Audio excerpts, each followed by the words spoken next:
pengurus besar Nahdlatul Ulama saat ini tengah menginisiasi gerakan ketahanan sosial, terutama sebagai bentuk mitigasi terhadap dampak perang yang sekarang terjadi.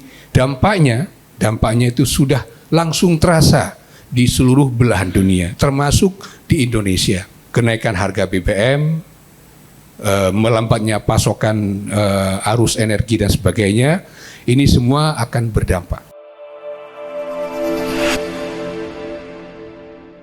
Assalamualaikum warahmatullahi wabarakatuh. Bismillah walhamdulillah wassalatu wassalamu ala rasulillah wa ala alihi wa sahbihi wa man tabi'ahu wa wala wa la hawla wa la quwata illa billah amma ba'du. Yang saya hormati Pak Direktur Prof. Waryono, yang saya hormati Pak Sodik Mujahid ya, Ketua Basnas yang baru, di sini juga Pak Rizal dan Pak Anding.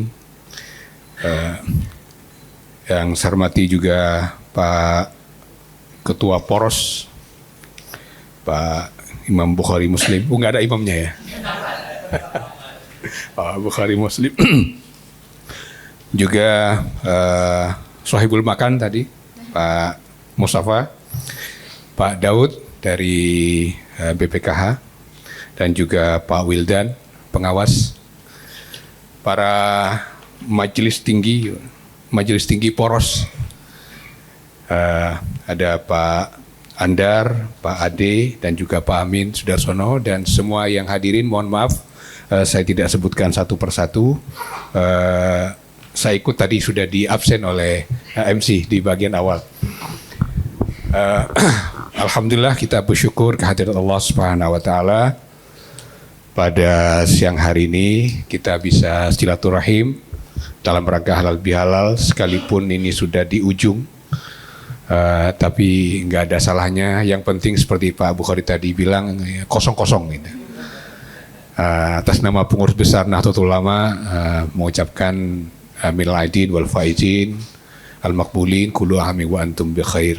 Mudah-mudahan ibadah Ramadan kita membekas sekurang-kurangnya sampai ketemu Ramadan lagi yang akan datang. Amin. Yang kedua, saya menyampaikan permohonan maaf. Tadi Ketua Umum sebetulnya sampai dengan menjelang zuhur ada di gedung ini. Beliau masih menerima dan memimpin beberapa acara di sini. Tapi saya tidak tahu telepon dari siapa yang sangat sakti itu, yang kemudian beliau tergesa-gesa harus meninggalkan gedung ini. Dan kebetulan ada saya di sebelahnya dan saya langsung diberi mandat untuk hadir ke acara ini. Mudah-mudahan tidak mengurangi kekhidmatan acara ini. Sebelum beliau beranjak pergi tadi, sempat menyampaikan beberapa pesan untuk disampaikan ke forum ini. Saya tidak berani menambah ataupun mengurangi. Yang pertama, beliau mengapresiasi capaian pengumpulan zakat yang diperoleh oleh baik Basnas maupun las-las, baik las yang ada di Poros maupun yang ada di Pos. Saya tadi tanya Pak Direktur berapa capaian pengumpulan zakat pada tahun terakhir. Saya dapat informasi sekitar 45 triliun, meningkat dibandingkan dengan tahun-tahun sebelumnya. Kita kasih aplaus untuk kita semua. Oleh karena itu kita patut bersyukur kehadirat Allah Subhanahu wa taala, dan sepatutnya pula lah kita memberikan apresiasi kepada Basnas, juga kepada seluruh las yang dengan penuh dedikasi dan dengan integritas yang tinggi mengesampingkan iblis dan setan-setan tadi itu, sehingga terkumpul dana zakat yang sedemikian besar. Sekalipun demikian, capaian ini rasanya masih jauh dibandingkan dengan potensi zakat yang semestinya bisa dihimpun dari masyarakat. Oleh karena itu kita tidak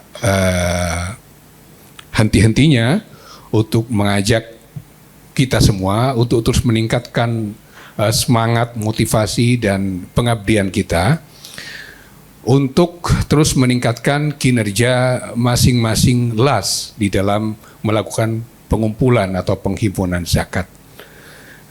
Sekalipun amil itu sendiri belum ada di dalam peraturan perundang-undangan. Bahkan kalau di Google itu malah kaitannya dengan pernikahan, Pak ya.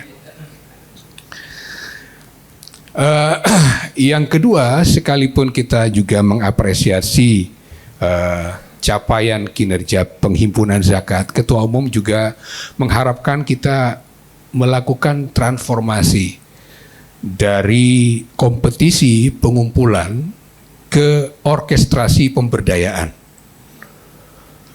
Ini saya kira penting karena itu tadi ada angka kemiskinan yang seperti disampaikan oleh Pak Sodik tadi, itu angkanya masih sangat tinggi. Sekalipun dari tahun ke tahun terus mengalami pengurangan atau telah berkurang dengan cukup baik, tetapi sesungguhnya potensi zakat untuk mengentaskan kemiskinan dalam istilah yang kita kenal, itu mestinya bisa ditingkatkan efektivitasnya. Oleh karena itu Ketua Umum berpesan kepada forum ini agar kita melakukan transformasi dari kompetisi pengumpulan dana zakat ke orkestrasi pemberdayaan. Bagaimana seluruh pengelola zakat, baik BAS maupun LAS-LAS, ini tidak saja fastabiqu di dalam pengumpulan zakat, berlomba-lomba dalam menghimpun zakat, tetapi kita perlu bersinergi, berkolaborasi, dan bahkan mengorkestrasi gerakan kita agar dampak dari pemberdayaan yang kita lakukan melalui dana zakat ini betul-betul efektif, dan bukti yang paling nyata di lapangan adalah berkurangnya mustahik, berkurangnya angka kemiskinan di tengah-tengah masyarakat kita. Yang ketiga, yang perlu juga saya sampaikan, pesan dari Ketua Umum tadi bahwa pengurus besar Nahdlatul Ulama saat ini tengah menginisiasi gerakan ketahanan sosial, terutama sebagai bentuk mitigasi terhadap dampak perang yang sekarang terjadi, sekalipun nun jauh di sana, di sekitar Hormuz sana tadi, antara Amerika, Israel, dan Iran. Tetapi kita semua tahu bahwa dampaknya itu sudah langsung terasa di seluruh belahan dunia, termasuk di Indonesia. Di beberapa negara sudah nyata mengalami krisis energi. Filipina yang kita tahu dan beberapa negara-negara yang lain, dampak dari perang ini sungguh-sungguh nyata, dan tampaknya melihat gelagatnya ini masih akan terus berkepanjangan. Kita tidak tahu sampai kapan, tetapi jelas dampaknya sudah terasa, dan ke depan dampak ini kemungkinan akan semakin parah menimpa masyarakat kita. Kenaikan harga BBM, melambatnya pasokan arus energi dan sebagainya, ini semua akan berdampak. Oleh karena itu pengurus besar Nahdlatul Ulama telah melakukan koordinasi internal antara lain dengan Lazisnu, UKER, dan juga LPBI, Lakpesdam, dan yang lain-lain. Kita mencoba mengeksplorasi apa yang sebetulnya sedang terjadi, apa dampaknya kepada masyarakat kita, dan apa yang bisa kita lakukan untuk meminimalisasi dampak terutama bagi masyarakat di level yang paling bawah, di akar rumput. Syukurnya Nahdlatul Ulama, PBNU, Nahdlatul Ulama ini memiliki jaringan organisasi sampai ke tingkat yang paling bawah, di tingkat anak ranting. Jadi ada PWNU, ada PCNU, MWCNU, ranting di tingkat desa, bahkan anak ranting di tingkat dusun. Tetapi tidak cukup hanya dengan struktur, infrastrukturnya itu justru yang juga tidak kalah penting.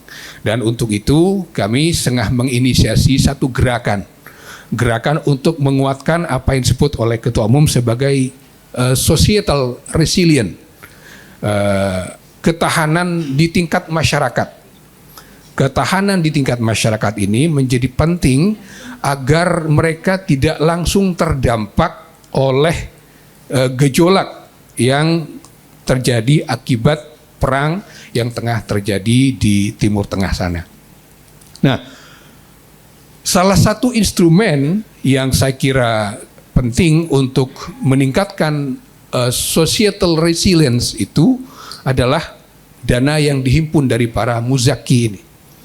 Bagaimana ini kemudian dikelola sedemikian rupa agar mampu meningkatkan ketahanan masyarakat di dalam menghadapi krisis.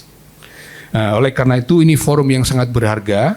Saya mengajak kepada para pengelola zakat baik Basnas maupun LAS untuk turut memikirkan ini, terutama di tingkat pemanfaatan dana zakat, bagaimana agar orientasinya juga diarahkan kepada upaya meningkatkan ketahanan masyarakat. Ini jangka pendek, tetapi juga dampaknya bisa jangka menengah bahkan jangka panjang. Jangka pendek karena ini sekarang sudah terasa di tingkat masyarakat. Orang yang biasa jualan pakai plastik sekarang sudah mengganti plastik dengan daun pisang misalnya. Karena harga plastik meroket naik dalam waktu yang cukup singkat, sehingga mereka yang menggunakan bungkus plastik tadinya harus berubah dan menghemat biaya produksinya agar jangan sampai mengganggu perputaran ekonomi mereka. Ini contoh kecil yang ke depan saya kira bukan tidak mungkin justru akan semakin mengalami perparahan yang harus dilakukan mitigasi oleh kita semua. Oleh karena itu para bapak sekalian dan ibu-ibu yang saya hormati, saya sekali lagi mengajak, mari kita ikut memikirkan kondisi masyarakat kita, karena mereka yang miskin mungkin bisa jadi akan semakin parah tingkat kedalaman kemiskinannya, yang tadinya di atas angka kemiskinan mungkin saja turun menjadi miskin dan seterusnya. Dan sekali lagi zakat memang sudah dari sononya disetting antara lain untuk mengatasi masalah-masalah kemasyarakatan seperti ini. Itu pesan-pesan yang ingin disampaikan oleh Ketua Umum tadi. Beliau berpesan dan menitipkan itu kepada saya agar disampaikan kepada forum yang mubarakah ini. Mudah-mudahan menjadi bahan pemikiran dan renungan bagi kita semua. Kiranya itu saja yang dapat kami sampaikan, karena sudah banyak sekali lomba pidato dari tadi. Tidak bijaksana rasanya kalau saya berpanjang-panjang, apalagi Pak Ketua Basnas ini sudah diingatkan oleh ajudannya berkali-kali untuk segera beranjak ke forum yang lain. Terima kasih atas kehadiran Bapak Ibu semua. Inilah lantai 8 Markas Besar Nahdlatul Ulama. Mudah-mudahan tempat ini membawa berkah bagi kita semua. Salam penutupnya saya titip sama dengan Pak Ketua Basnas tadi. Saya akhiri dengan wallahul muwaffiq ila aqwamit thoriq. Wassalamualaikum warahmatullahi wabarakatuh.